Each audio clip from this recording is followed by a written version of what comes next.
Muy bien, entonces el primer punto de la clase va a ser el comentario de la lectura de la empresa creadora de conocimiento de Nonaka.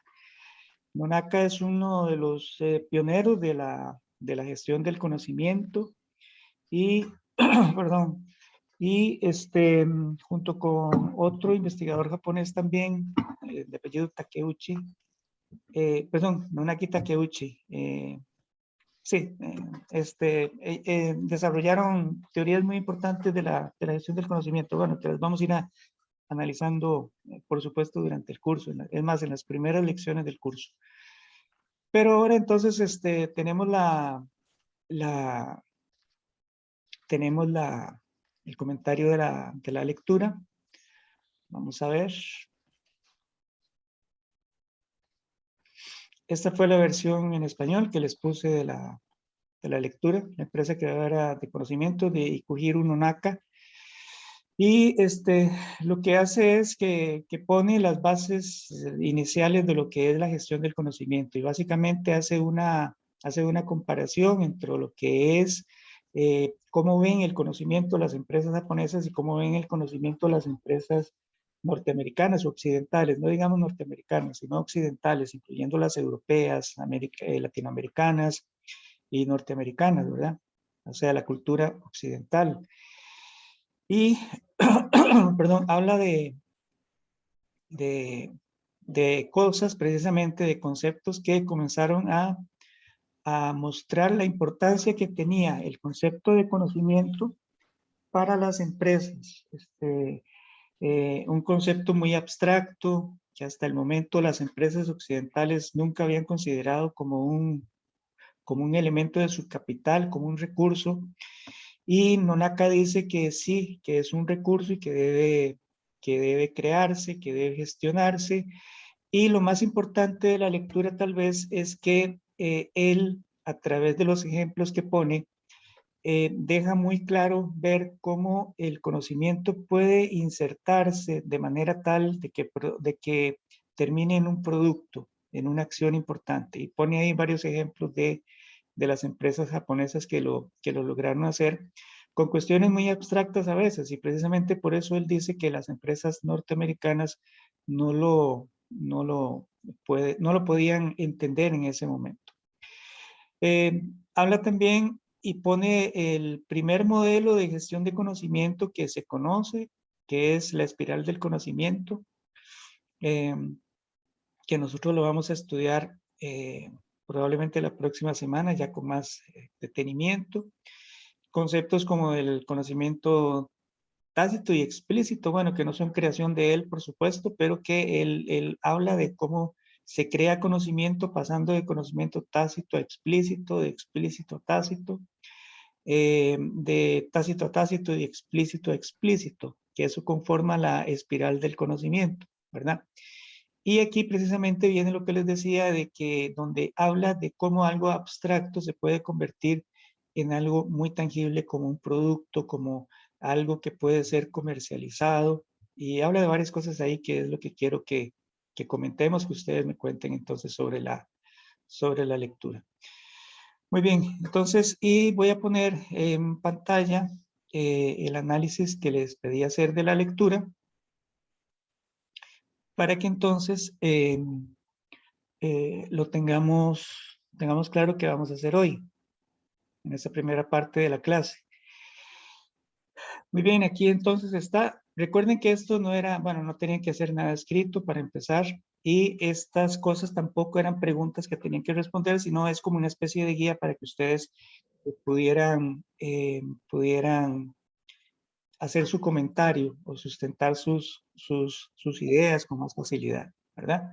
Muy bien, entonces vamos a ver, tenían que centrarse, por ejemplo, poner atención a lo que es la diferencia entre una idea y un ideal, lo que les había dicho. El papel del individuo es muy importante. ¿Qué papel tiene el individuo en lo que es la gestión de conocimiento? Que es fundamental, como vamos a ver a lo largo de todo el curso.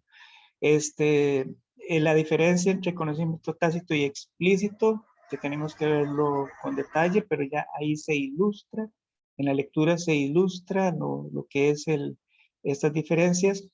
Otro punto muy importante, algo que tenemos que manejar con detenimiento durante el curso lo que dice Michael Polanyi de que podemos o sabemos más de lo que podemos expresar, la relación entre gestión del conocimiento y la innovación, del caos al concepto, un archivo que crea, perdón, sí, un archivo que crea conocimiento. Eso, y quiero ya que aquí nos vayamos centrando en lo que es el papel del archivo en una organización que crea conocimiento, ¿verdad? Los conceptos sombrilla y la importancia del trabajo en grupos dentro del equipo. Entonces, con base en eso, ya los dejo a ustedes que hagan sus comentarios. Yo estaré atento nada más a hacer alguna intervención, ampliar, aclarar algo. Pero quiero que ustedes empiecen ya con sus comentarios. Primero que nada, digamos algo muy, muy general. ¿Qué les pareció la lectura? ¿Cómo podemos empezar o quién quiere empezar a hablar de la lectura en general y a comentar algo de lo que aparece por ahí?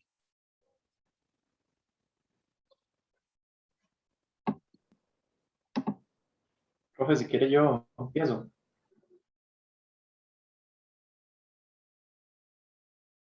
Sí, sí, Juan Pablo, perdón, adelante, había puesto en mute el micrófono. Claro, Adelante, no, no Juan se Pablo. preocupe. No, realmente me pareció muy interesante la lectura, precisamente por esa filosofía que tienen los japoneses, muy diferente tal vez a la cultura occidental, ¿verdad?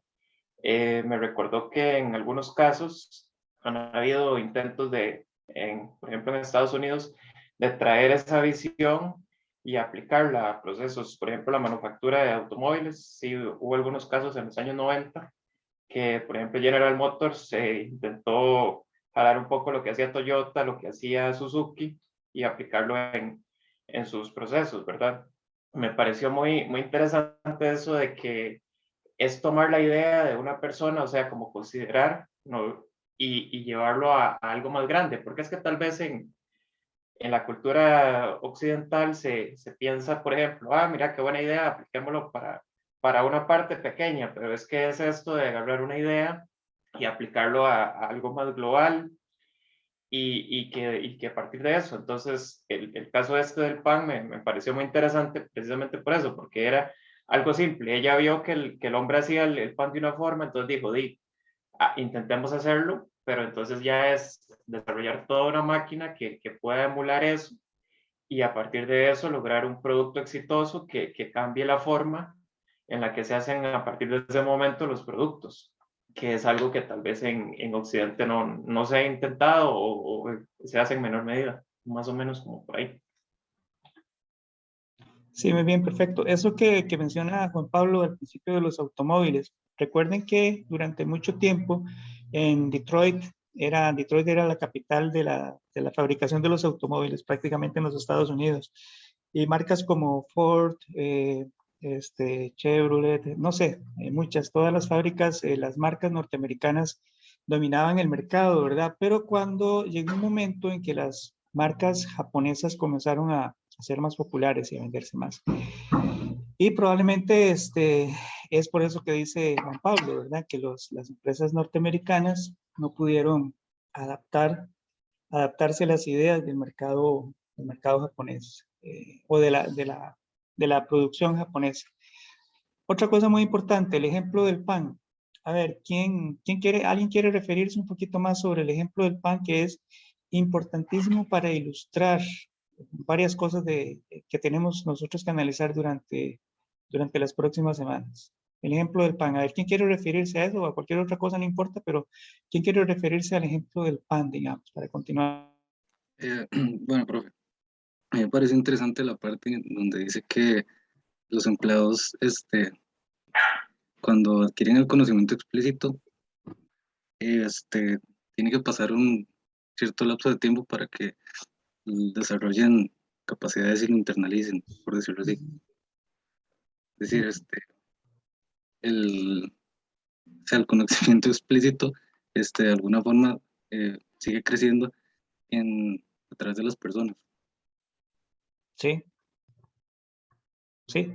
Eso, tal vez vamos a ver, Felipe, usted va por el lado de que no se puede expresar todo lo que sabemos.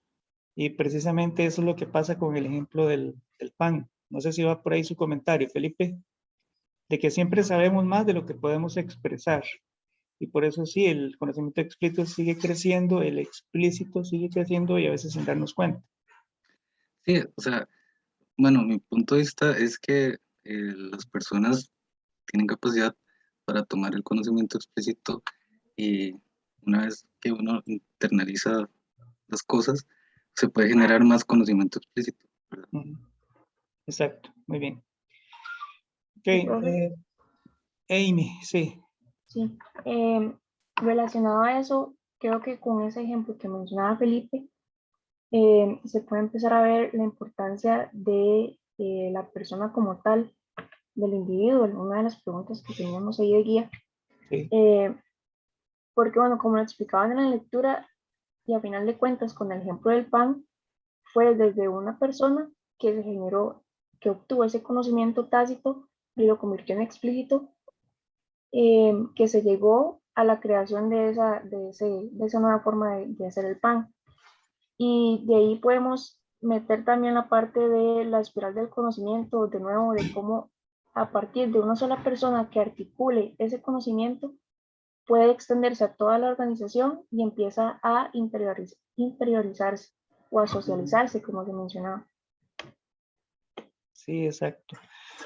A ver, una pregunta. ¿Por qué creen ustedes que esta empresa que quería hacer una máquina automática para hacer pan, no simplemente llevó a este panadero del hotel y les dijo que les contara en una tarde cómo hacía el pan? ¿Por qué no lo hizo así? Nada más. Y que ellos pudieran ya hacer el pan. Porque querían innovar. Querían innovar. Ajá. Entonces, para poder hacer más grande el conocimiento de esa persona, o sea, que querían llevar ese conocimiento más allá. Entonces, no querían solamente una explicación y ya. Ujú. Muy bien. ¿Alguien más? Profe, Daritza. voy para encender la cámara. Ajá. Profe, yo creo que en relación con ese tema también podemos hacer referencia a la frase que dice, podemos saber más de lo que podemos decir, Ujú. porque muy bien, yo te puedo explicar cómo sé yo hacer esto, pero otra cosa es verlo, intentarlo, hacerlo yo misma y pasar por todo el proceso y también yo adquirir nuevo conocimiento. Entonces creo que también un poco viene relacionado con este tema. Exacto. ¿Alguien más? Creo que alguien iba a encender el micrófono también cuando Daritza intervino. Bueno, sí, precisamente por eso, ¿verdad? Esa frase, nunca podemos expresar todo lo que sabemos, se aplica precisamente a ese ejemplo. Es decir, ellos sabían que aunque llevaran al panadero a explicarles cómo hacía el pan, nunca lo iban a poder hacer igual, porque el panadero no les iba a poder decir todo lo que él sabía cómo hacer el pan. Eran años de experiencia, eran años de acumular ese conocimiento tácito que él tenía en su cabeza y no podía simplemente llegar y contar y escribir, sino que más que todo era la experiencia que él tenía, cómo hacía las cosas, cómo hacía la masa, ¿verdad? Entonces lo que hicieron fue observarlo durante un año, más o menos, y así lograron aprender y obtener una mayor cantidad de conocimiento tácito que si lo hubieran simplemente llevado a dar una charla, por ejemplo. Entonces ahí se cumple eso también, esa frase, ¿verdad?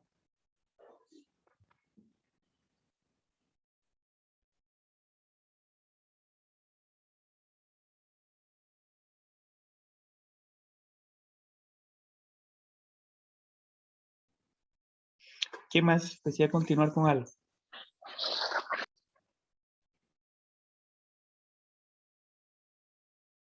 Profe, a mí me llamó mucho la atención la parte que decía que la empresa sabía tanto como sabían las personas que conformaban la organización, o sea, la organización se terminaba convirtiendo como en una persona, por decirlo así. Entonces, que los incluso los ideales y ideas de la empresa iban a ser los mismos que las personas que estaban dentro de la organización. Entonces, es como que la organización está viva, por decirlo así, y tiene la personalidad, por decirlo de cierta forma, de las personas que trabajan ahí. Exacto, es otro concepto importante de cuando hablamos de conocimiento, ¿verdad? Que es que las empresas son entes vivos y que nacen, se transforman, aprenden. Esto del aprendizaje es fundamental también para la gestión del conocimiento, ¿verdad? Entonces sí, se ven como entes vivos, es decir, pasan por todas las etapas de un ser vivo y está conformado por seres vivos. Por eso la gestión del conocimiento es algo tan complejo, porque no es como gestionar recursos financieros o infraestructura, etcétera, sino que es gestionar a personas y no solamente a personas, que lo hace una oficina de recursos humanos, digamos, sino es que es gestionar lo que saben las personas, que es todavía más complicado. Y todavía más complicado es gestionar lo que saben las personas, pero de eso que saben las personas solo lo que les sirve a la empresa. Entonces hay que saber seleccionar qué es lo que le sirve a la empresa, qué es lo que le da valor a la empresa. Ahora que estaban hablando de esto del PAN, ya terminemos de hablar de lo del PAN para pasar a otros puntos. Mencionaron bueno, hemos estado hablando de que más que todo querían conocer cómo la persona hacía el pan, la experiencia que él tenía. Y cuando en la historia del conocimiento vimos que hay dos corrientes, ¿verdad? Hay dos corrientes de conocimiento que son el de las ideas de Platón y el de la experiencia de Aristóteles. ¿Sí pudieron revisar eso?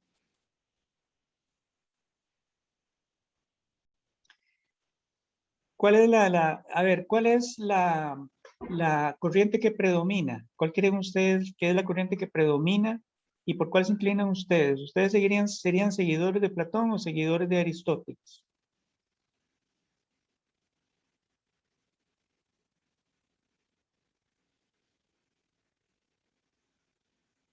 De ninguno. Todos serían neutros. Bueno, la corriente que ha predominado, si leyeron y si vieron las diapositivas, es la de Aristóteles, la experiencia, ¿verdad? Aristóteles dice que el conocimiento surge de la experiencia y no de las ideas. Y en la mayoría de los casos, el resto de casi todos los filósofos que se han detenido a trabajar o a pensar sobre el conocimiento dicen que pues, son seguidores de esa corriente, de que el conocimiento surge de la experiencia.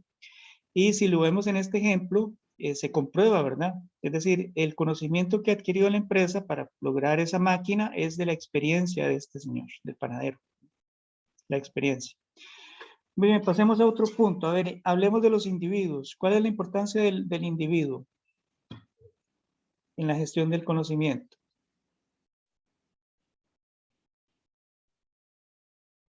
Sí, profe, básicamente todo depende de ellos porque son los que tienen que procesar todo el conocimiento para cumplir los ideales, para crear nuevas ideas, para innovar, para poder expresar el conocimiento que ya tienen y crear nuevo, ¿verdad?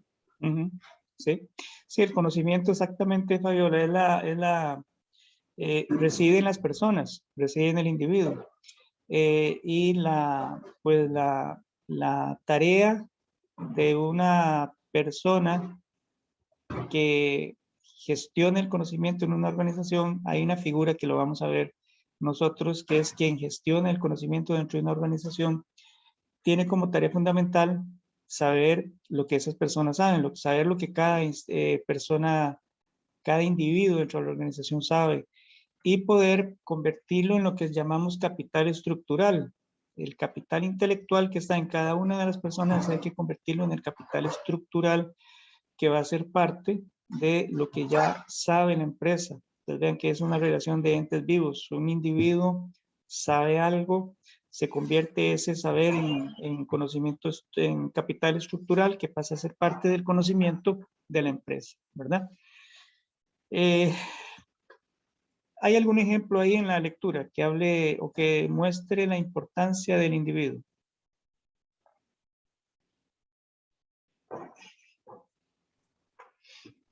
profe, yo creo que sí, lo repiten varias veces y me gusta, bueno, ¿qué vamos a decir?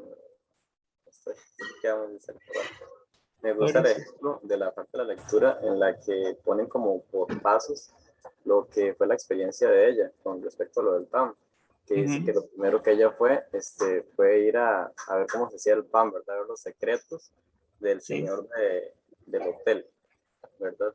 Y después ella transforma esos secretos en conocimiento explícito, o sea, el conocimiento que va a compartir con los compañeros de la empresa y el equipo con el que ella trabaja, para después hacerlo, el conocimiento de una manera estandarizada, o sea, un manual o el cuaderno.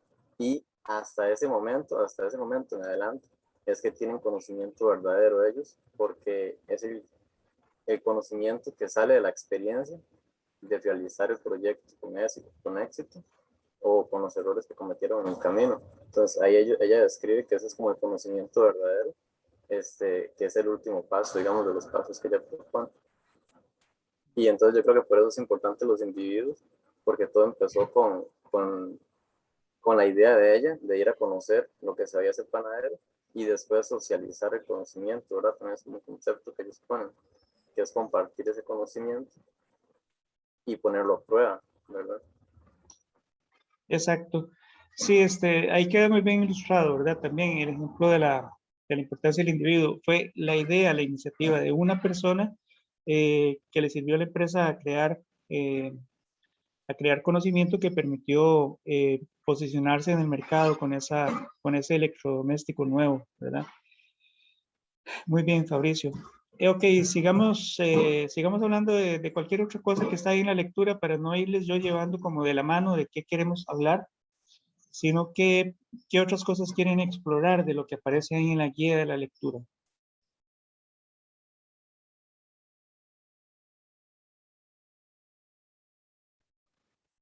Profe, yo quería hacer referencia a otro tema que me pareció muy interesante, que dice que la creación de conocimiento precisamente donde debe ir es en el centro mismo de la estrategia de recursos humanos de una empresa. Ese tema me pareció muy interesante porque creo que también para poder explotar el conocimiento que tiene el personal o la persona, o sea, todo el personal que labora en una organización, hay que abrir esos espacios para que ellos puedan, o sea, compartir ese conocimiento que se tiene. Y hay empresas que también suelen ser muy cerradas y no dan como esa libertad de compartir mi experiencia, de compartir mi conocimiento y pues mejorar procesos, ¿verdad? Entonces creo que aquí también viene la referencia a lo que se le conoce como el verdadero desarrollo del talento, que es lo que recursos humanos debería hacer para explotar el conocimiento del personal. Creo que ese punto me parece también muy importante, por lo que le menciono, hay empresas que son muy cerradas también y no permiten como esos espacios.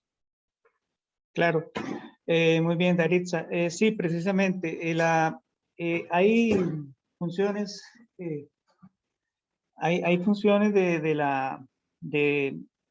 dentro de la organización que plantean precisamente la interacción que hay entre diferentes instancias dentro de la empresa. La gestión, perdón, la gestión, como se conoce ahora, la gestión de talento humano, que está dentro de recursos humanos, la parte financiera, la parte propiamente gerencial, ¿verdad? Todo es una relación que tiene que existir para lograr un ambiente donde las personas aprendan y puedan enseñar, porque no es solo aprender, es también enseñar, ¿verdad? Dentro de una empresa se puede aprender, pero hay que enseñar también. Hay una máxima que dice que, perdón, el conocimiento solo crece si se comparte. Entonces también la empresa debe crear precisamente ese ambiente donde se pueda compartir el conocimiento y donde exista libertad para aprender y para enseñar.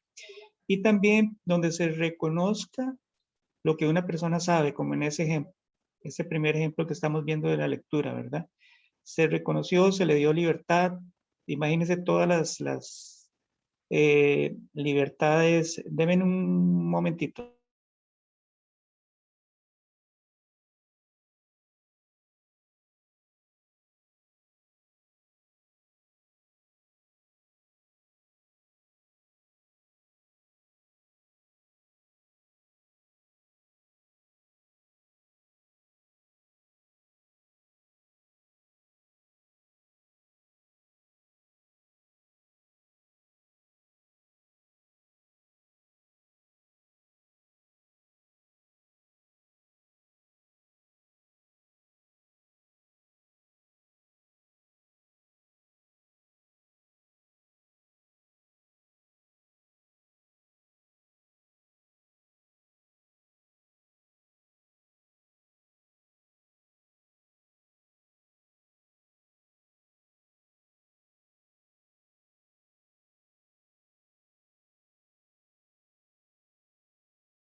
Listo, perdone. Ok, entonces sí. Y ese ambiente de la cultura. Nosotros vamos a estar hablando mucho también de la cultura de las organizaciones, porque la cultura es fundamental para que una persona pueda aprender, pueda enseñar. Y una cosa muy importante, relacionado con lo que dice Daritza, es que se respete lo que la persona sabe, que se respete lo que una persona aprendió y lo que una persona creó. Digamos aquí, no quitarle los méritos y los créditos a alguien por algo que hizo. Y eso pasa mucho. No sé si a ustedes les ha pasado o conocen casos de jefes que se adueñan de lo que un subalterno, una idea que tuvo muy buena y la presenta como si fuera de él, o no dice claramente que fue de una persona, sino que... y eso, ese ambiente precisamente en crear conocimiento desmotiva a la gente, ¿verdad? Entonces, el papel no solamente aquí ya de recursos humanos, sino de la jefatura como tal, es importante para crear conocimiento. ¿Qué pasa ahí? Pues una persona que le pase eso no va a quedar con ganas de volver a crear conocimiento, a aprender y mucho menos a enseñar, porque entonces si enseña, vas a ver que alguien más se va a aprovechar de eso, por decirlo de alguna manera. Cuando se han hecho trabajos en el grupo, en el curso, en otros grupos de gestión de conocimiento, una de las grandes trabas a las que la gente se ha enfrentado es que la gente esté dispuesta a compartir el conocimiento que tiene. ¿Por qué? Porque hay una tendencia a creer que el conocimiento, que lo que sabemos nos hace indispensables. Y mucha gente les decía así a los estudiantes. Les decía, pero es que si yo enseño lo que sé hacer, entonces ya no voy a ser importante, ya no voy a tener no voy a ser indispensable y me pueden sustituir en cualquier momento. Entonces, digamos, si era un proyecto donde tenían que identificar conocimiento, costaba mucho que la persona lo compartiera, ¿verdad? Pero bueno, eso tal vez me estaba yendo por otro lado, pero la importancia de Profe. la Oficina de Recursos Humanos sí es fundamental. Mariela. No, profe, que yo quería decir que a mí me parece interesante que en la lectura dice que en una organización no un solo departamento es el responsable de crear conocimiento, y creo que pasa mucho en nuestra área, por ejemplo, con los departamentos de TI, porque cuando se empiezan a implementar herramientas tecnológicas, bueno, desde arriba, desde las juntas directivas, se incluye solamente al equipo de informática, porque, bueno, si bien ellos son los que tienen el conocimiento en la parte tecnológica, no se toma en cuenta el conocimiento que tenemos el departamento de archivo para plantear requisitos de los sistemas. Entonces creo como que pasa mucho de aquí en Costa Rica y generalmente en nuestra profesión que se piensa que solo un departamento puede generar ese conocimiento, y al final vemos muchos casos de deséxito de sistemas mal implementados por no tomar en cuenta la opinión del archivo. Sí, claro, eso pasa mucho. A nosotros allá en la biblioteca de la ERT nos pasó algo muy parecido, pero por dicha con el tiempo lo fuimos corrigiendo.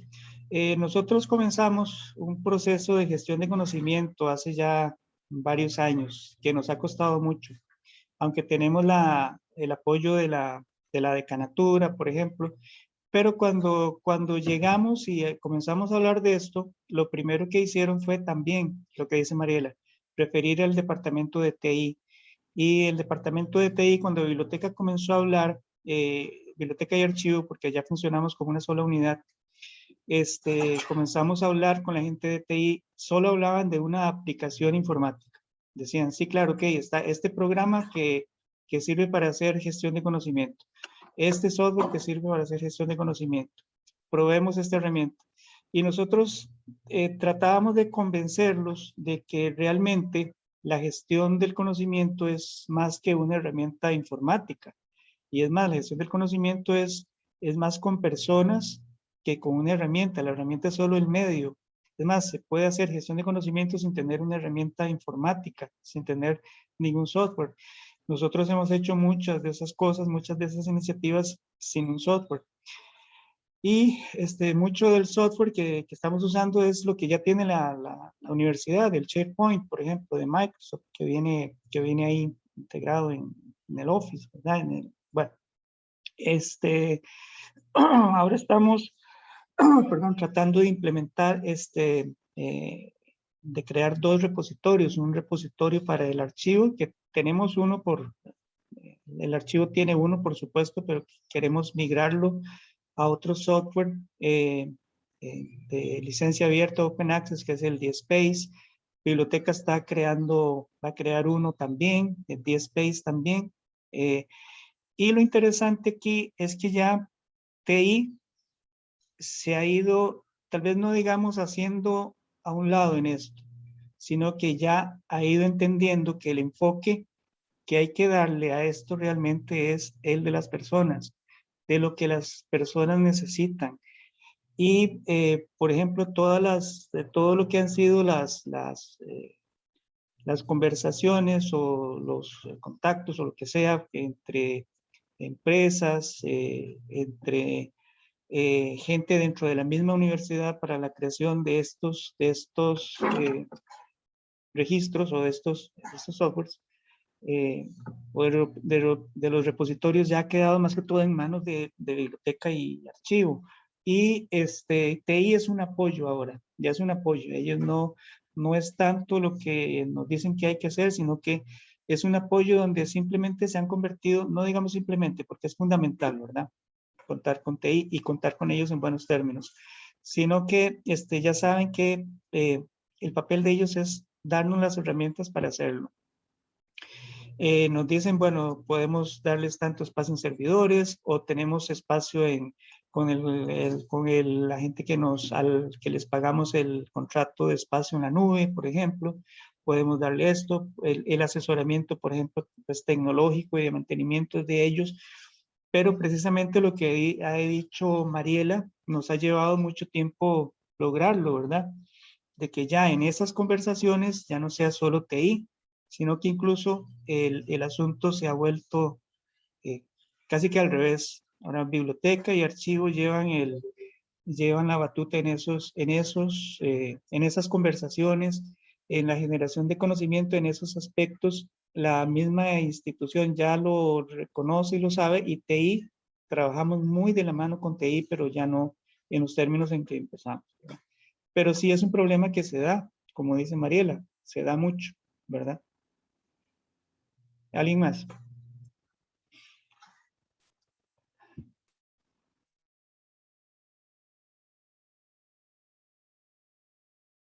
¿Qué otro punto les ha llamado la atención a ver de la lectura? Algo muy importante, a ver, de lo que no hemos conversado todavía, y es de cómo el conocimiento puede hacerse parte de un producto. ¿Cómo dice el autor que el conocimiento encaja o se introduce, como dice así, me parece más o menos, se mete dentro de un producto? ¿Cómo hacemos para pasar conocimiento a algo tangible, algo abstracto a algo tangible? ¿Cómo pasa eso?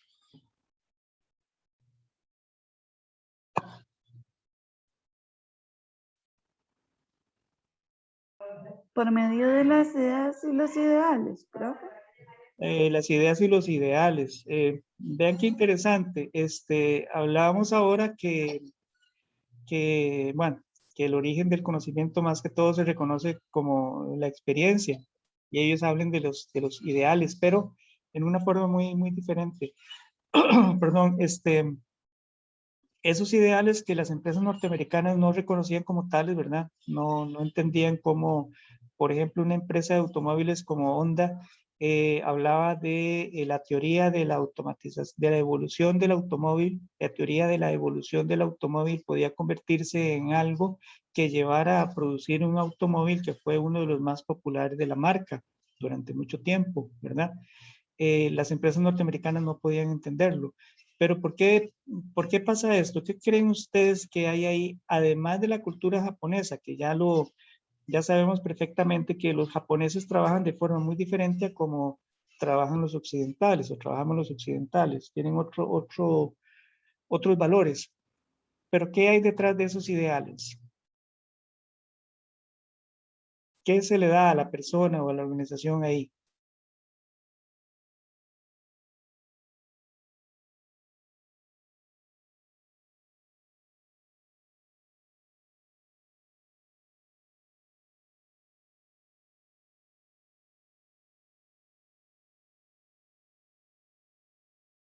tienen mayores oportunidades, profe. Perdón, mayores oportunidades, sí. Por ejemplo, la relación que tiene eso con la innovación. ¿Por qué eso incentiva la innovación? Porque los japoneses en todo se caracterizan por la innovación, ¿verdad? ¿Será que o manejar la producción como un ideal o poner un ideal como fuente de inspiración para hacer algo lleva a la innovación? ¿Y cómo? ¿Hay conocimiento ahí? Pues algo muy, muy espiritual, muy idealista, digamos. ¿Qué hay ahí? Bueno, profe, yo diría que involucra también una serie de necesidades externas, ¿verdad? Entonces, metodologías para transformar algo abstracto en algo definido que aporte valor y sea innovador, por tanto. Ujú. Muy bien, Felipe. ¿Alguien más?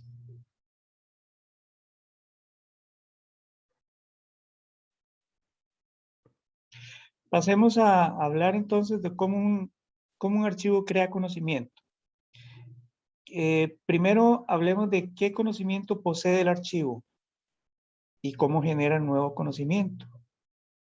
¿O para qué genera nuevo conocimiento? ¿Para quién es útil el conocimiento que genera el archivo? ¿Cómo lo produce? Como instancia, como ente vivo.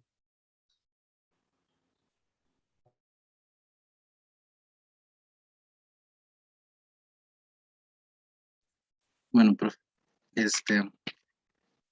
mi perspectiva es muy debatible, ¿verdad? Creo que depende de la persona cómo se percibe el conocimiento que brinda el archivo, porque desde mi perspectiva no es especialmente información, por ejemplo, que tengan los documentos de información histórica, ¿verdad? Etcétera, sino que también está relacionado con información sobre cómo las instituciones tienen formas en que las personas pueden explotar los servicios, ¿verdad?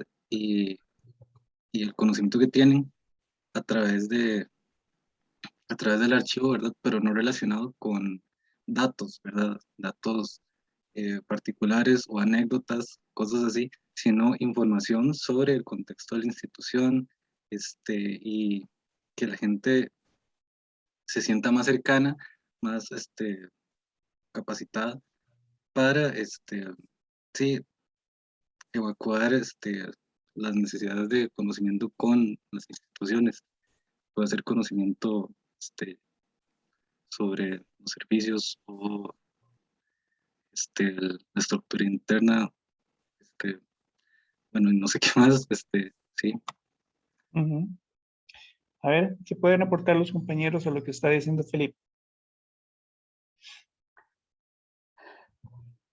Eso es muy importante que lo entendamos, ¿verdad? Porque el archivo es un ente vivo y que aunque el curso realmente se centra en lo que es la gestión del conocimiento eh, son modelos organizacionales para la gestión del conocimiento, digamos. Es decir, el archivo va a ser el ente que va a dirigir la gestión del conocimiento dentro de una organización. También tenemos que entender cómo creamos conocimiento nosotros mismos, o sea, cómo gestionamos nuestro propio conocimiento y cómo generamos conocimiento, si no, no lo vamos a poder hacer para afuera, ¿verdad? Entonces, veamos primero el archivo como un ente separado y apoyándonos en todo lo que dice NONACA, cómo creamos conocimiento. Vean, por ejemplo, repasemos la guía de la lectura. Ideas e ideales, el papel del individuo dentro del archivo, cuál es el conocimiento tácito que tiene el archivo y cuál es el conocimiento explícito que tiene el archivo. Vamos a ver cómo innova el archivo, qué tipo de innovación puede hacer un archivo dentro de él mismo, ¿verdad? etcétera. Vean que todo lo que dice UNACA, y esto lo vamos a seguir haciendo con todo lo que leamos y con todo lo que hagamos, es decir, todo tenemos que irlo trasladando al archivo, a la experiencia de los archivos, de las unidades de información, y no solo para que lo entendamos como tal, sino porque tenemos que trasladarlo después, nuestra experiencia, a lo que vamos a enseñar y lo que vamos a hacer fuera del archivo.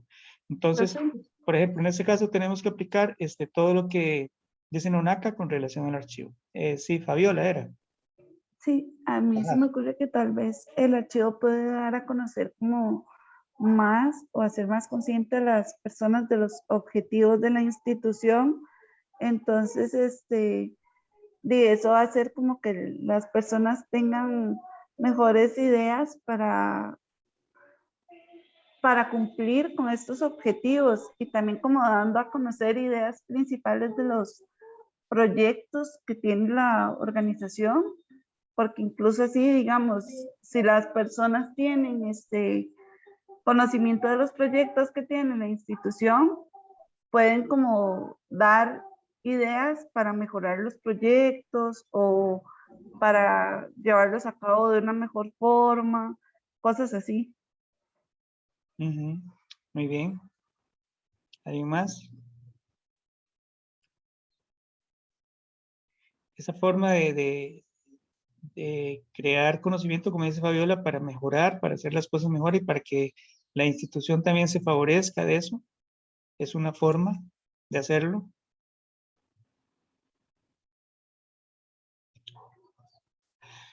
Profe, yo quiero aportar.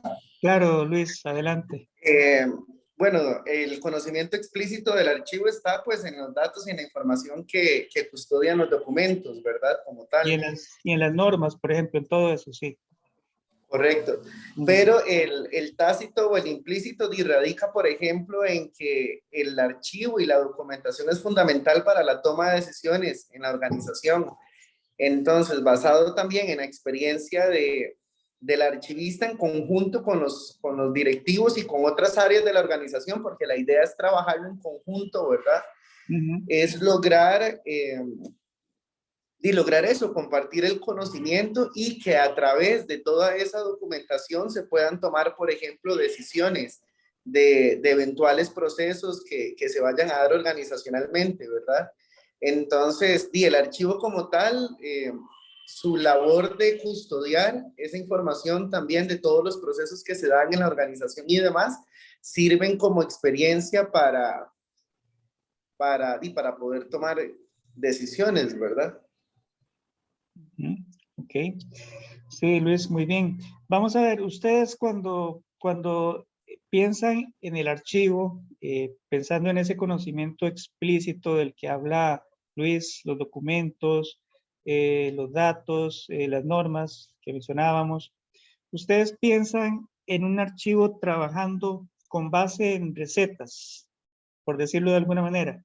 Es decir, que todos los archivos trabajan igual, no importa en qué institución estén, no importa a qué departamento les sirva. Por ejemplo, dentro de la UCR hay un archivo que da servicios solo al Consejo Universitario, ¿verdad? Por ejemplo.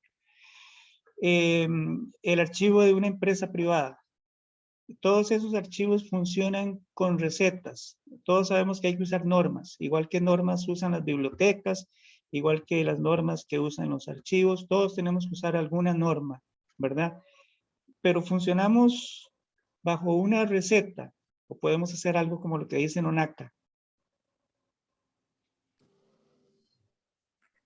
Yo pienso que la diferencia, bueno, cada archivo tiene su propia naturaleza, ¿verdad?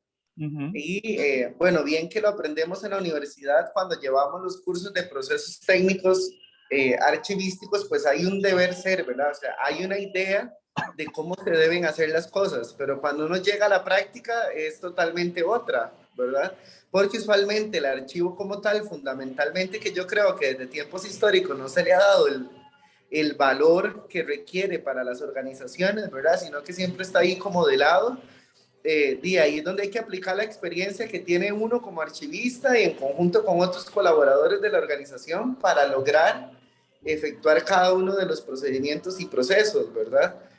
pero a pesar de que cada archivo maneja su propia naturaleza, no se puede seguir una receta tal cual, sino que va a depender del contexto de cada archivo, me parece. Ok, vamos a ver qué ejemplos podemos tener, digamos, qué cosas diferentes hacen, hacen ustedes en sus archivos que no haga otro archivo y que están seguros de que no se hace, que solo su archivo lo hace porque la organización de la que dependen, a la que sirven, así lo demanda. ¿No? Porque, por ejemplo, yo sé que hay archivos que hacen cosas que otros archivos no hacen porque tienen que hacerlo así, si no, no funcionan, si no, no cumplen con su misión. ¿Alguno de ustedes cae en esa categoría? ¿Hay algún ejemplo de eso? Sí, profe, yo estoy en la vicerrectoría, entonces, la vicerrectoría de investigación. Entonces, definitivamente, esa institución es muy diferente a cualquier otra. Tiene mucho que ver con todos los trámites de investigación, con los centros de investigación con trámites administrativos, tanto proyectos como trámites administrativos. Y yo creo que ningún otro archivo puede repetir eso, porque la vicerrectoría es la única que se encarga de esa función sustantiva, ¿verdad? Y también como, no sé, todos los sistemas con los que se relacionan. Entonces yo sí, ahí aprendí un montón de cosas diferentes, digamos, porque yo ya estaba en una escuela matemática, y no había, era muy poquito, ¿verdad?, lo que se ve reflejado en la otra institución. Además que es como una de las unidades como más innovadoras que hay en la universidad. Entonces también tiene como muchos documentos que son muy importantes, digamos, como material de investigación que se clasifican, digamos, de maneras muy diferentes. Entonces, sí, yo creo que ese es un ejemplo, digamos. Muy bien. Yo tengo un ejemplo, yo como bibliotecólogo, prácticamente toda mi carrera he trabajado en bibliotecas especializadas en el área agrícola. Solo muy al principio trabajé ahí en la UCR, trabajé en la biblioteca de la UACA también, pero eso fue muy al principio. Luego, más o menos unos 30 años más, he trabajado solo en bibliotecas agrícolas, primero en el CATIE, en Turrialba, y ahora en la ERT, en Guásimo. Y tienen formas muy diferentes de trabajar a las que hay que saber adaptarse y a las que hay que saber crear servicios. Por ejemplo, con el CATIE, que era un centro de documentación especializado en recursos forestales específicamente, había que trabajar mucho con los productores, había que salir mucho al campo, había que identificar las necesidades de los productores en cuanto a información y luego transformar eso en servicios de extensión, por ejemplo. Entonces son cosas muy diferentes que no todas las bibliotecas lo hacen, pero ¿por qué? Porque lo demanda, el usuario lo demanda. Entonces hay que hacerlo, hay que ver cómo se hace. Y no solamente es decir hacerlo, sino que es implementar toda una estrategia de cómo implementar ese servicio, después cómo llevarle la información a la gente ahí al campo. En la ERT también hay un proyecto, hay un programa que tiene muchísimos años de biblioteca comunitaria que lleva una biblioteca. Tenemos cinco bibliotecas pequeñitas, como de 200 libros cada una, que se lleva a escuelas pobres de la región, de la zona atlántica. Escuelas, perdón, que no tienen biblioteca y de muy escasos recursos, escuelas pequeñitas. Y eso lo hacemos como un programa de extensión también para llevar información y medios de lectura a niños que no pueden hacerlo, ¿verdad? Entonces son también adaptaciones que se hacen a las necesidades de los usuarios a los que servimos o que están cerca de donde servimos, ¿verdad? Vean que eso entonces no es una receta, es decir, no todas las bibliotecas académicas del país hacen eso porque no necesitan hacerlo, ¿verdad? Tienen que servir a otros públicos meta, tienen que implementar otro tipo de servicios. Pero entonces una biblioteca agrícola tiene que pensar de forma muy diferente a como piensa otra biblioteca. Si nosotros pensáramos, si la biblioteca del CATI o la biblioteca LER pensara de la misma forma en que piensa la biblioteca las bibliotecas, el CIFDI en general, no estaríamos funcionando, no estaríamos cumpliendo nuestra misión. Tenemos un público meta diferente que muchas veces no llega a la biblioteca, no puede llegar a la biblioteca, pero necesita información, entonces hay que llevarle la información y hay que saber cómo, ¿verdad? Entonces por ahí va mi pregunta, más bien, y centrándonos en lo que dice NONACA siempre, ¿verdad? La innovación, la creación de conocimiento, la importancia del individuo, de ustedes como individuos dentro del archivo, la importancia del producto que hay que ofrecer, que hay que generar. ¿Cómo se ven ustedes en ese ambiente? ¿Hay algo que los haga, como dice Fabricio, que los haga totalmente diferentes? El ente al que ustedes sirven que les empuje a hacer algo que ningún otro archivo hace.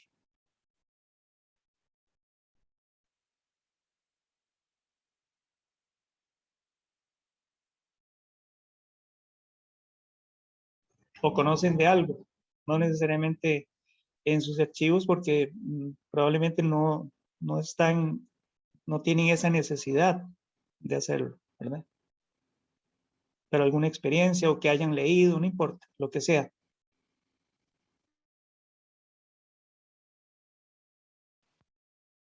Profe, yo hice horas asistente mucho tiempo en el Archivo Histórico Musical de Música.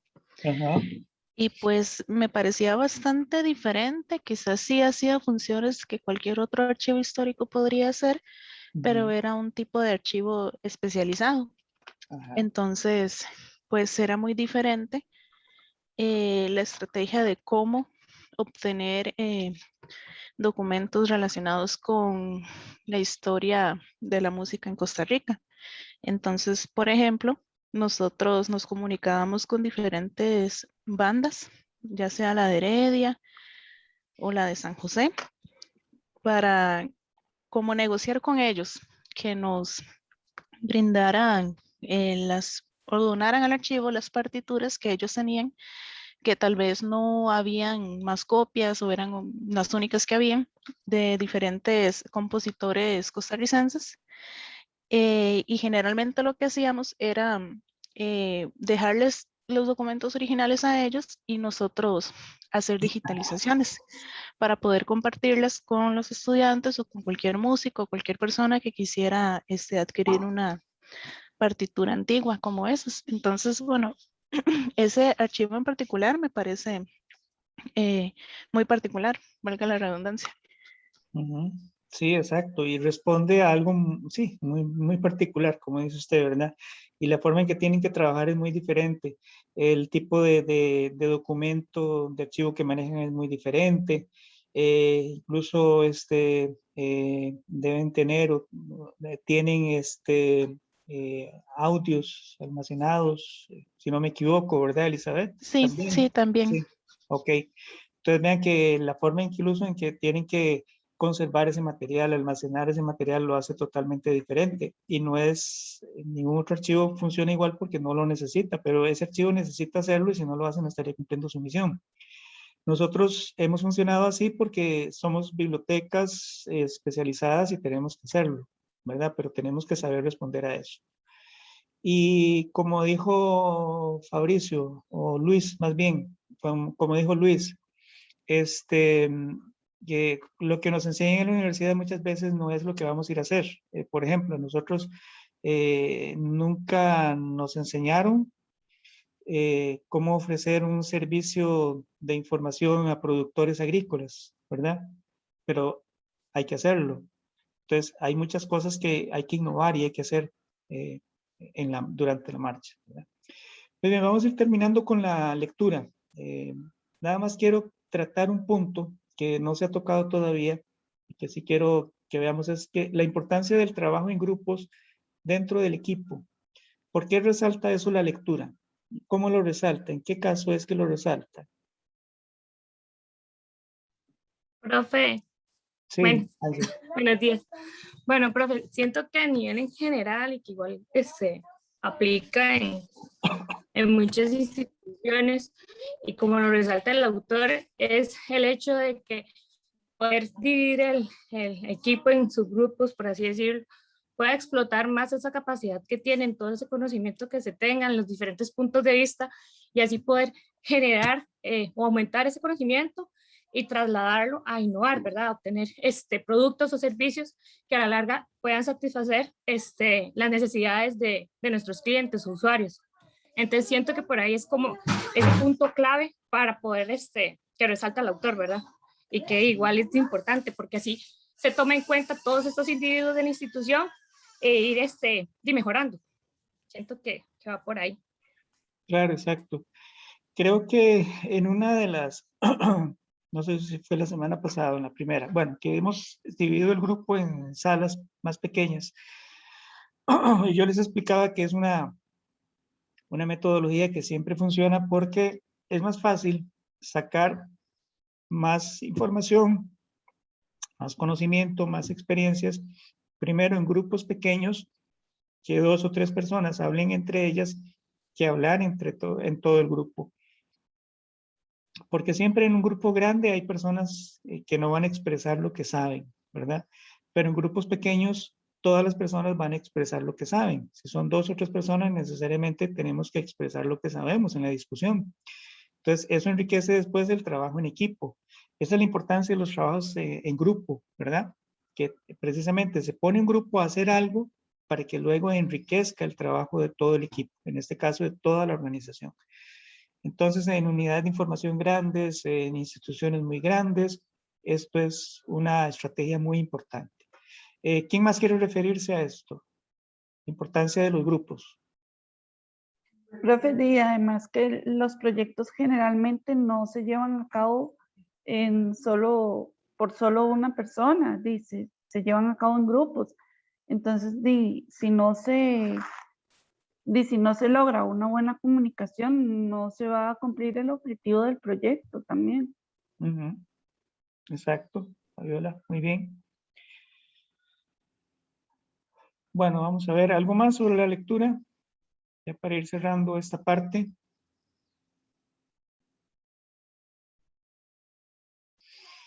Muy bien, entonces creo que quedamos acá con esto de la lectura.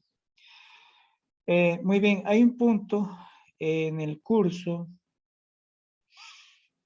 que es el del conocimiento. En la primera clase hablamos un poquito del conocimiento, o la semana pasada me parece, hablamos un poquito del conocimiento en general y nos quedamos con una definición que precisamente eso fue el trabajo en grupos que hicimos, ¿no? Una definición de conocimiento, ¿qué entiende el grupo por conocimiento? Y pusimos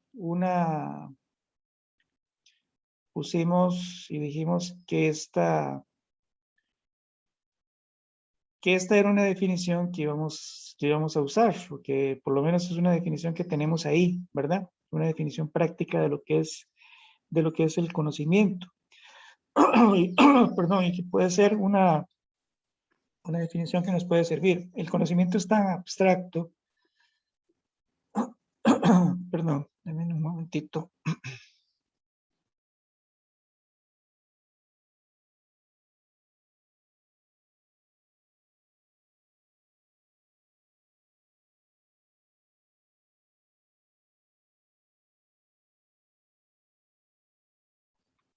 Ya, perdón, siempre me afecto de la garganta un poco, si hablo mucho. Bueno, entonces esta es una definición de muchas que puede haber, es decir, el conocimiento realmente es algo tan abstracto y tan subjetivo que no puede haber una definición como tal.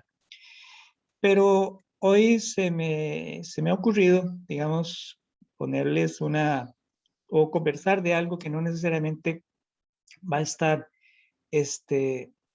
relacionado con lo que tenemos que hablar, pero bueno, no, sí está relacionado por supuesto, pero un ejemplo muy interesante que estuve leyendo en estos días sobre la Wikipedia y que habla de la relación de Wikipedia con lo que es el conocimiento, que me pareció interesante comentarlo acá. Les voy a comentar un poquito primero sobre la lectura. Lo que leí es un preprint, es decir, un adelanto de un libro que se va a publicar en el 2022 y que precisamente habla de cómo crea Wikipedia su conocimiento, y la autora del libro afirma, y quiero que me den su opinión sobre esto, y me interesa que lo discutamos porque siempre tiene relación con el tema, ¿verdad?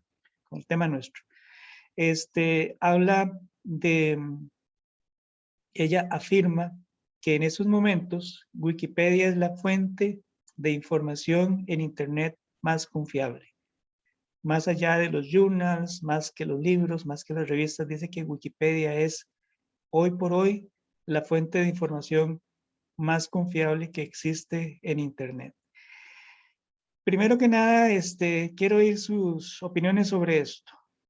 Todos han usado Wikipedia, todos hemos pasado por Wikipedia en algún momento, pero también tenemos nuestras opiniones sobre lo que es Wikipedia y sobre todo oímos opiniones sobre lo que es Wikipedia, ¿verdad?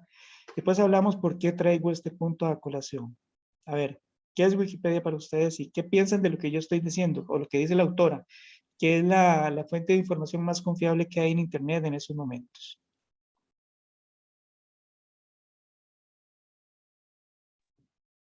Profe, bueno, no sé, desde mi criterio, no sé hasta qué punto tan confiable sea, porque siento que a veces presenta ciertos vacíos respecto a lo que uno vaya a averiguar o investigar y cosas así. Entonces no sé qué del todo tenga como ese soporte para poder brindarte a ti una noción que te enriquezca más en cuanto a conocimiento y todo lo demás. Pero digamos, ese es desde mi punto de vista, ¿verdad? Claro, Angie, y eso es lo que muchos piensan también. Es más, yo lo pensaba y ahora después de leer eso tengo dudas, ¿verdad? No es que no lo piense y no lo crea, pero, perdón, la forma en que ella lo expresa sí lo pone a pensar a uno y uno se queda pensando, bueno, ¿será cierto o no será cierto? Que es realmente la fuente más importante de conocimiento y confiable que hay en Internet hoy en día. ¿Quién más? A ver, ¿quién quiere opinar más sobre esto? Profe, usted me ha dado fuentes a mí, creo que fue en el segundo año, ya no me acuerdo. Y yo creo que usted nos había mencionado, nos había como, no sé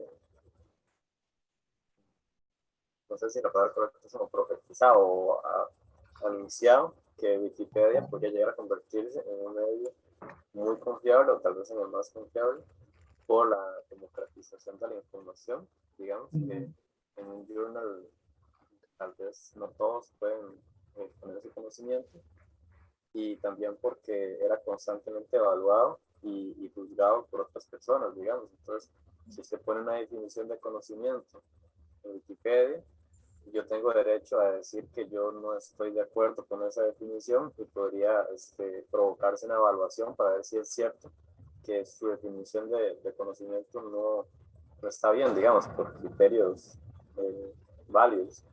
Entonces yo creo que esa participación de todas las personas, que es casi universal, yo creo que todos pueden participar, solamente tienen que pasar el proceso de evaluación de la información.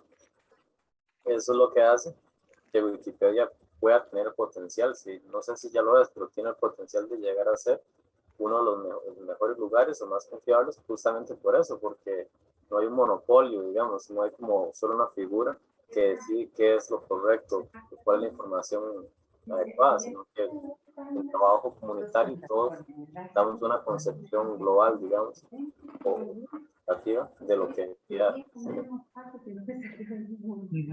Una experta porque está dando consejos. Muy bien, perfecto. Sí, Fabricio, por ahí anda el asunto precisamente y creo que nos acercamos bastante a lo que dice la autora.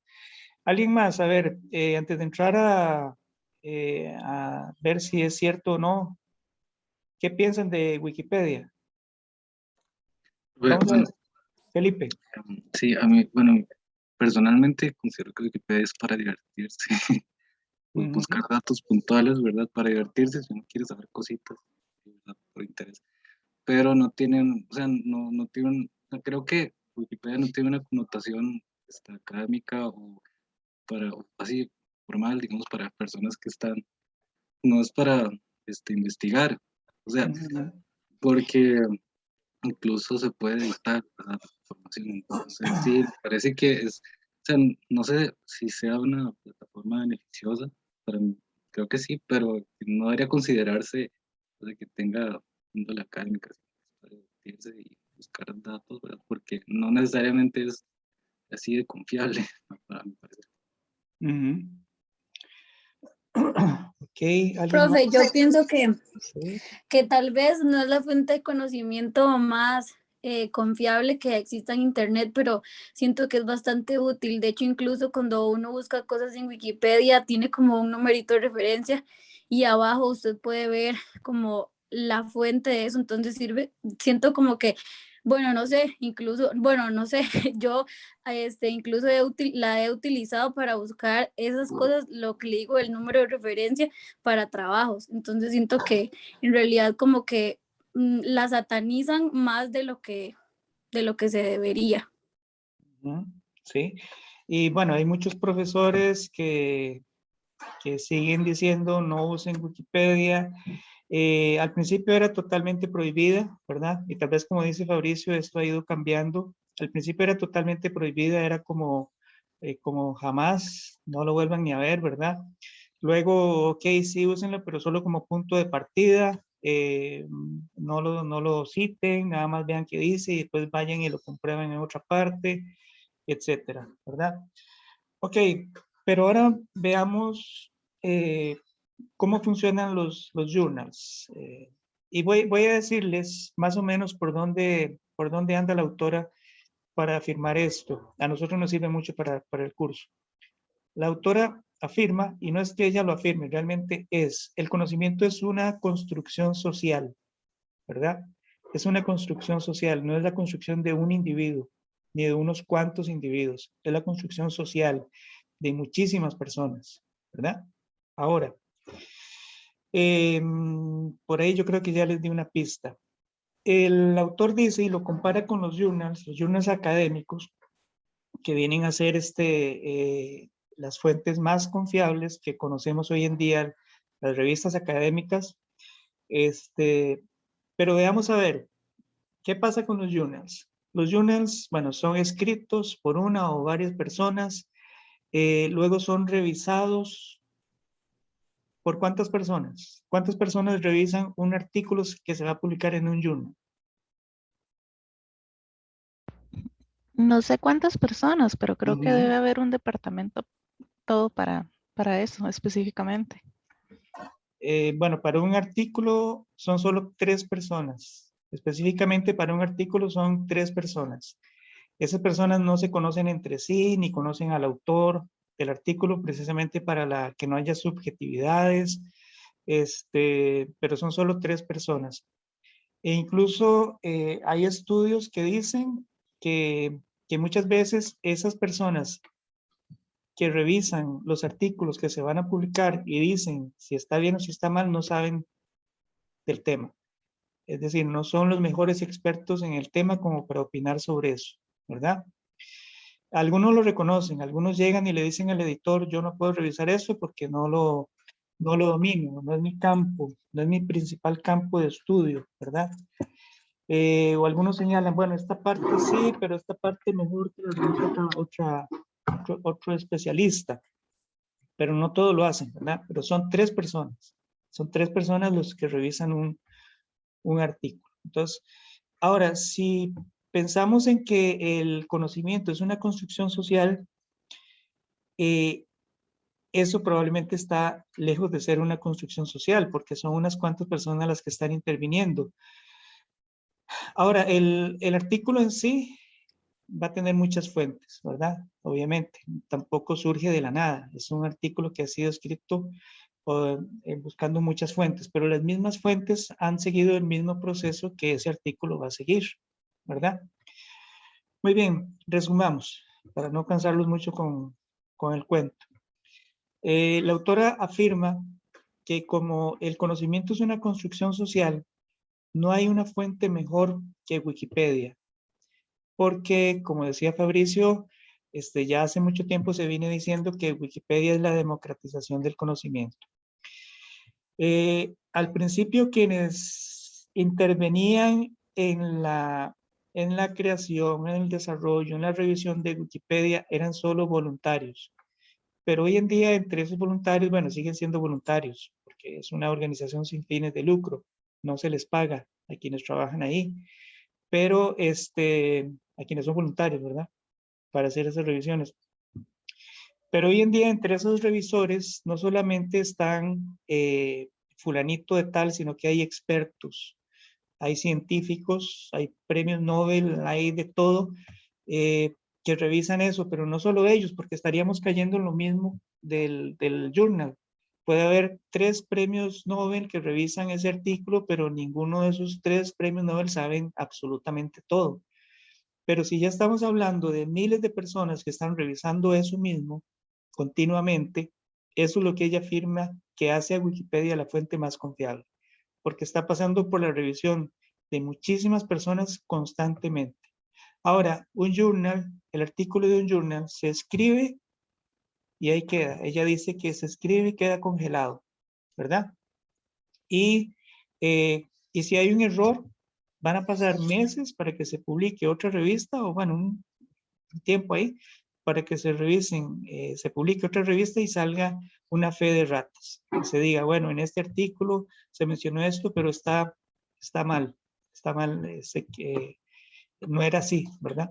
Pero en Wikipedia el error se identifica de inmediato y se corrige, porque hay especialistas que están revisando artículos sobre su tema, ¿verdad? Ahí sí son expertos en el tema de lo que se publica. Un experto sabe que se publicó un artículo sobre esto, o que este artículo que él ha estado revisando y sobre el que ha estado trabajando se amplió o alguien puso algo, van y revisa eso inmediatamente y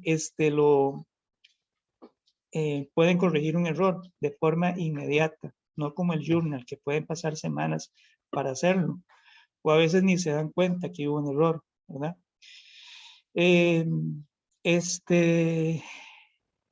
Entonces, de ahí viene la afirmación de esta autora de que Wikipedia es la fuente de información más confiable que hay hoy en día. Y a uno lo pone a pensar realmente, hay que ver realmente, pero sí va con lo que se ha venido hablando desde hace mucho tiempo y que dijo Fabricio, ¿verdad? Que en algún momento llegaría a ser eso que dicen que es hoy, ¿verdad? La fuente más confiable de información, porque es la democratización del acceso al conocimiento y de que alguien, cualquier persona pueda escribir y exponer lo que sabe. Porque hay muchas personas que saben mucho, pero no tienen acceso a publicar en un journal, pero ahí sí, ¿verdad? Y además hay personas que escriben sobre algo, pero no saben nada, pero hay un montón de especialistas que le dicen, esto no puede ir aquí, lo quitan y dejan solamente la información que es realmente válida. Y sí, como dice, creo que Mariela fue la que dijo, al final hay una lista de referencias a artículos que se han pasado por fuentes de información que sí han pasado por las revisiones que les explicaba. Entonces, si alguien quiere verificar un dato, puede ir ahí. Pero así es como ha ido evolucionando Wikipedia, y este libro que se va a publicar en el 2022 probablemente va a dar mucho de qué hablar. Yo les voy a poner por ahí el capítulo, el adelanto de este capítulo que salió en abril del 2021, el capítulo 3, pero es un borrador, ¿verdad? Pero afirma estas cosas muy interesantes. Pero a lo que a nosotros nos sirve de todo esto, y lo traje a colación para ponérselos como ejemplo, es que el conocimiento es una construcción social y nada hay más social que una organización, ¿verdad? Entonces lo que la organización sabe es la construcción de todas las personas que están ahí, ¿verdad? Ok, ¿alguien quiere comentar sobre esto? Eso les cambia la visión de lo que es Wikipedia. Tal vez no solo porque el artículo habla de muchas otras cosas, tiene incluso, habla de aspectos filosóficos de lo que es el conocimiento, cómo sabemos qué es verdad y qué no es verdad, etcétera, ¿verdad? Pero al final llega a lo que quiere llegar, que es afirmar esto, de lo de Wikipedia, ¿verdad? ¿Quieren comentar algo más sobre esto?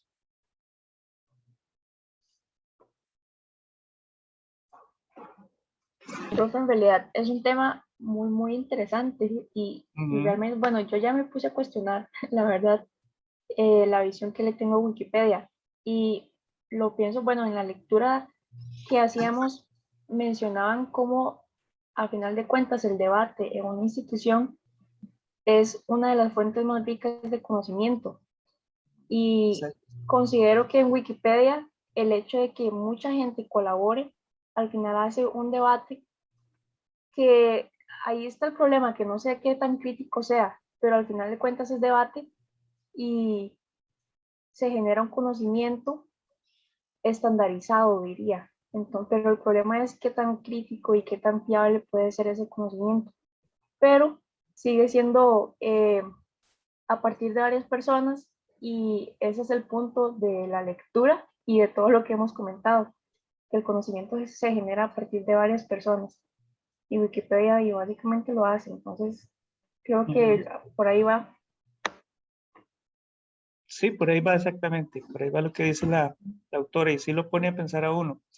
Pero si lo vemos, o sea, si no dejamos de tener en mente que el conocimiento es una construcción social, pues tiene mucho sentido, ¿verdad? Ahora, hay algo importante que se me olvidó decirles, no todo Wikipedia es confiable. Como es una construcción social, el conocimiento, solamente aquellos artículos que han sido revisados por muchas personas son realmente o podrían catalogarse como realmente confiables, ¿verdad? Y eso hay una parte en Wikipedia, no recuerdo exactamente a dónde, pero en cada artículo hay una parte que indica las veces que han sido revisados. Después lo podemos ver. Cuántas veces han sido revisados, cuántas versiones ha tenido un artículo, ¿verdad? Hay artículos que ha tenido ya decenas de versiones. Es decir, decenas de veces ha sido modificado, ha sido revisado, ha sido cambiado, ha sido actualizado, ¿verdad? Esos son los que la autora dice que son fuentes confiables, porque todas ha pasado por revisiones, actualizaciones, se han sacado errores, se han dado datos correctos, se han actualizado fechas, un montón de cosas sobre ese artículo. Pone el ejemplo de un juez de la Suprema Corte de Estados Unidos que antes de que fuera nominado a ser juez de la Suprema Corte, tenía una página en Wikipedia, tenía una página en Wikipedia y había sido revisado apenas 5 veces, tenía 5 versiones, ¿verdad? Y lo que decía de él era un párrafo muy pequeño, ¿verdad? Inmediatamente que fue nominado a la Corte Suprema, la página creció mucho en extensión, ¿verdad? Su biografía creció, hablaba ya de los juicios en los que participó, de las sentencias importantes que había hecho, pero además muchas personas más comenzaron a aportar eso y comenzaron a revisar. Por ejemplo, hablaban por decir algo, de una sentencia que se refirió a tal cosa y decían que fue en tal fecha. Entonces alguien se dio cuenta de que no fue en esa fecha o que no fue relacionado con eso, entonces se corrige ese dato.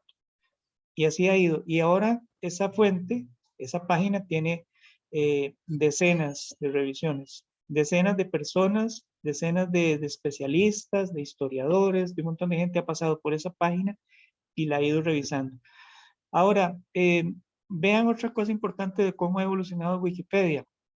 Y es de que hay personas, hay especialistas encargados de revisar ciertos tipos de artículos. Por ejemplo, un experto en genética, pues obviamente va a estar siempre revisando los artículos de genética y sabe cuándo un nuevo artículo de genética se ha publicado o se ha actualizado. Entonces él va y revisa sus datos. Y todos los voluntarios especialistas que haya sobre genética van y lo hacen. Entonces se dan cuenta si los datos son correctos o no. Y se crea precisamente ese debate del que habla Amy, ¿verdad? De que genera ese conocimiento correcto, o sea, un conocimiento rico, un enriquecimiento del conocimiento. Y eso precisamente nos lleva a eso. Ahora, él dice que si encontramos una página en Wikipedia que tiene solamente unas cuantas, que es muy corto y que tiene solamente unas cuantas revisiones, esa fuente todavía no se puede confiar tanto en ella, porque no ha sido sometida a ese debate, no ha sido sometida a ese escrutinio de muchas personas, ¿verdad? Entonces sí, es muy importante, ¿verdad? Es muy interesante esto y le cambia a uno la visión de lo que es Wikipedia, pero a mí personalmente yo creo, y también como dice Fabricio, me confirma algo de lo que se viene hablando desde hace mucho tiempo, de que Wikipedia iba a llegar a ser en lo que se dice que ya es, ¿verdad? Entonces deberíamos estar muy pendientes a la publicación de este libro en el 2022. El libro se va a llamar, ya les digo cómo se va a llamar el libro. Se llama en inglés Should You Believe Wikipedia? Si podemos confiar en Wikipedia, o si podemos creerle a Wikipedia, ¿verdad? Ese es el título del libro. Y va a ser publicado por la Cambridge University Press. Y esperemos, sería bueno que estemos pendientes de esta publicación porque va a ser muy interesante. Y va a ser, yo creo, tan trascendental como otra lectura que les voy a poner durante el curso, que es la que escribió hace un tiempo un autor, Nicholas Carr, y él en ese momento dijo y afirmó que la tecnología de información ya no era una ventaja competitiva, ¿verdad? Y lo escribió en un momento en que las tecnologías de información eran, como quien dice, el boom, pero él dijo que no eran una ventaja competitiva ya en ese momento. Y se van a dar cuenta por qué, por algo muy interesante. Y eso cambió totalmente la perspectiva que las empresas tenían de las tecnologías de información. Y yo creo que este libro que se va a publicar va a hacer lo mismo con Wikipedia, va a cambiar totalmente la perspectiva que se tiene en el mundo académico de lo que es Wikipedia, ¿verdad? Tal vez a partir del próximo año ya más profesores permitan la citación con más libertad de esto, ¿verdad? Bueno, eso de la construcción social del conocimiento es importante porque, como les decía, ustedes tienen ahí una presentación donde se habla mucho de lo que es el conocimiento, pero muy alejado realmente de esta forma en que yo se los estoy mencionando. La presentación sexta, donde está la definición al final, ¿verdad? Y habla pues de cuestiones, vamos a ver, de cuestiones muy, muy filosóficas de lo que es el conocimiento, ¿verdad? Que siempre pues es bueno tenerlo ahí, pero me interesa más esta parte muy práctica, muy, muy metido en la empresa realmente de lo que es el conocimiento, ¿verdad? Saber cómo funciona el conocimiento en un ambiente organizacional. Todo eso es importante saberlo. Esto es fundamental, por ejemplo, saber cómo se convierten los datos en información, la información en conocimiento, inteligencia, etcétera. Lo vamos a ver con detalle tal vez la próxima semana. Pero me interesa más precisamente ese concepto que está desarrollado ahí, en ese capítulo de ese libro y que se va a desarrollar en ese libro. La construcción social del conocimiento, porque eso es precisamente lo que hacen las organizaciones, es lo que hacen las empresas, construir conocimiento desde un punto de vista grupal, donde hay individuos que participan en toda esa construcción social, ¿verdad? Muy bien, ¿algo más que quieran comentar sobre esto? Bueno, voy a pasar a mostrarles ahora el estudio de caso. Y, a ver, voy a pasar a mostrarles el estudio de caso.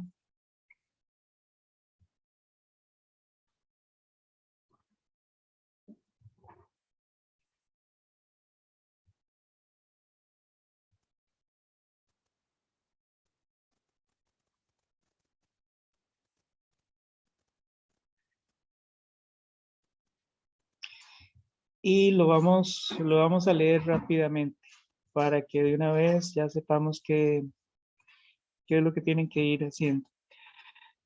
Muy bien, perdón, ahí tienen en pantalla el estudio de caso 1, tienen que entregarlo el 18 de septiembre, en 2 semanas. Y recuerden, es para trabajo en parejas, ¿verdad? Ustedes van a formar su pareja y lo van a entregar, ¿ok? Voy a leerlo rápidamente para que lo conozcan. Vamos a ver y sepamos más o menos de qué habla. Ya con esto estaríamos terminando la clase, me parece. Va. Vamos a ver, dice, la organización B es una antigua organización familiar que ha crecido comprando otras empresas, específicamente los líderes del mercado de cada nuevo país al que se expandieron. Esto creó una cultura, aquí se menciona la palabra cultura, que es importante para nosotros. Esto creó una cultura dispersa apoyando la autonomía en cada territorio, aunque alineado con una sólida declaración de misión. Se permitió que las divisiones individuales crecieran orgánicamente y el personal podría adoptar sus opciones, sus propios enfoques, siempre que tuvieran éxito y fuera coherente con la ética y el enfoque de la organización, ¿verdad? O sea, hay una libertad de hacer cosas.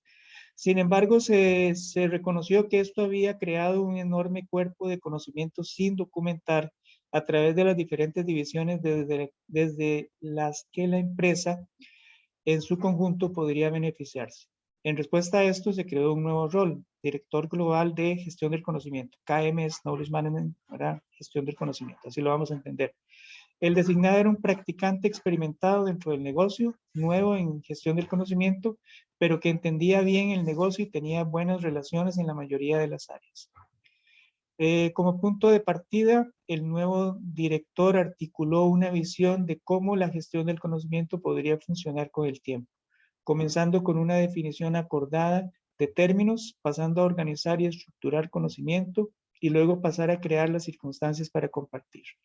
Aunque publicitado como una iniciativa de toda la empresa, el desarrollo de toda la organización como un cuerpo de intercambio de conocimientos, se esperaba que pasase algún tiempo antes de que la gestión del conocimiento fuera implementada, ampliamente adoptada, ¿verdad? Y esto lo vamos a tener que seguir reconociendo nosotros. O sea, la gestión del conocimiento son procesos largos.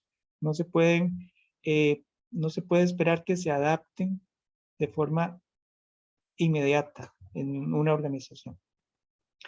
Habiendo anunciado el programa de conocimiento, se consideró importante implementar un producto KIM, esto es gestión de información y conocimiento, rápidamente para producir algo tangible que gane la confianza de la organización.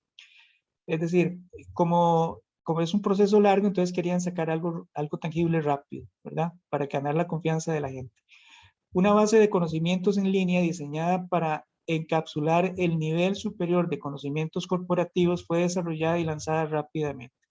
El producto no era inicialmente interactivo, sino que pretendía definir términos y conceptos de uso común, basados en conceptos consultados previamente desde dentro de la empresa. El respaldo del director global de gestión de información y conocimiento fue fundamental al permitir a los compiladores acceder al conocimiento de la empresa y superar barreras técnicas para su despliegue. Aunque necesitaba un refinamiento posterior, ganó alta conciencia y uso destacado dentro del negocio, allanando el camino para futuras iniciativas.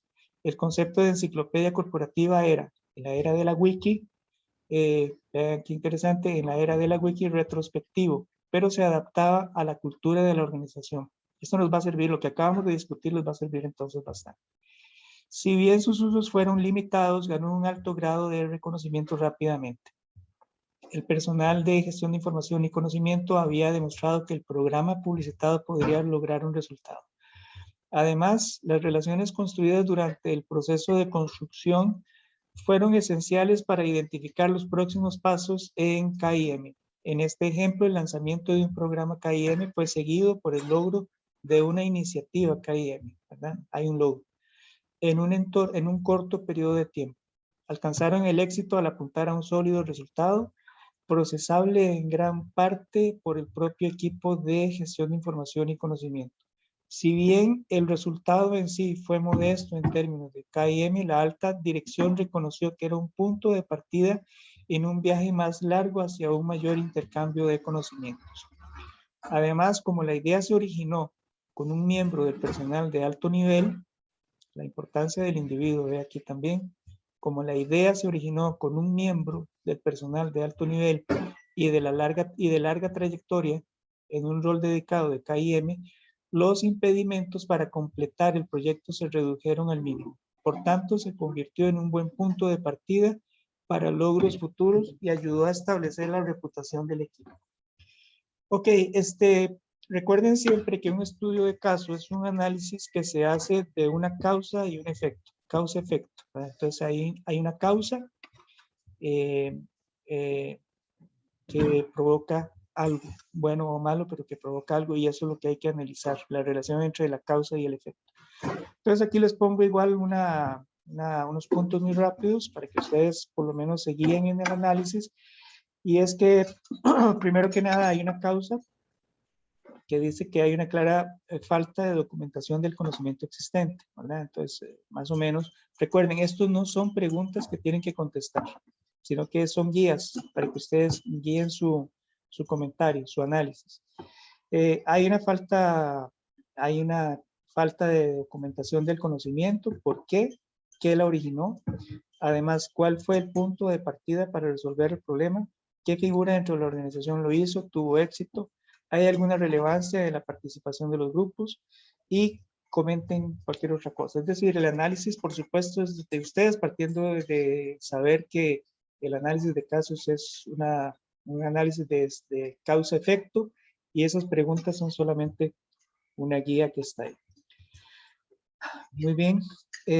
¿Alguna pregunta sobre el estudio de caso? Tienen 2 semanas para resolverlo en parejas, creo que es suficiente tiempo, y que hagan un buen análisis. Sí. ¿Hay un límite en cuanto a presentarle a usted respuestas, bueno, hojas en cuanto al estudio? ¿Nos va a poner un límite o no a la que nosotros desarrollemos? Bueno, la verdad, a mí nunca me gusta poner mucho el límite en cuanto a lo que se hace, pero yo creo que tal vez 2 o 3 páginas sería más que suficiente. Ok, perfecto. Gracias, profe. Pero no es que les estoy diciendo que eso tiene que ser, ¿no? Recuerden, ustedes hacen el análisis como quieran, escriben lo que consideren necesario y listo. Ok, gracias, profe. Bueno, ok. ¿Algo más? ¿Alguna duda sobre el estudio de caso o sobre lo que vamos a hacer? Ok, bueno, entonces 2 semanas para entregarlo en parejas. Esto tiene un valor de 10%. Ya con el cambio que les dije que hice en el programa, eliminé los exámenes y subí el estudio de caso de 5 a 10% cada uno, ¿verdad? Son 4 estudios de caso, entonces tenemos un 40% con estudios de caso. Y entonces para que lo vayan trabajando. Si tienen dudas, consultas siempre por el grupo de WhatsApp, principalmente, ¿verdad? Y creo que si no hay más consultas, tenemos el tema pendiente del conocimiento tácito y explícito, que vamos a verlo la próxima semana junto con otros temas ya de la materia, ¿verdad? Si no hay más preguntas, comentarios, entonces quedaríamos por aquí. Nos vemos la próxima semana. Muy bien. Bueno, profe, hasta luego. Hasta luego, profe. Gracias. Que pasen muy bien. Hasta luego. Hasta luego, profe, gracias. Hasta luego. Bueno.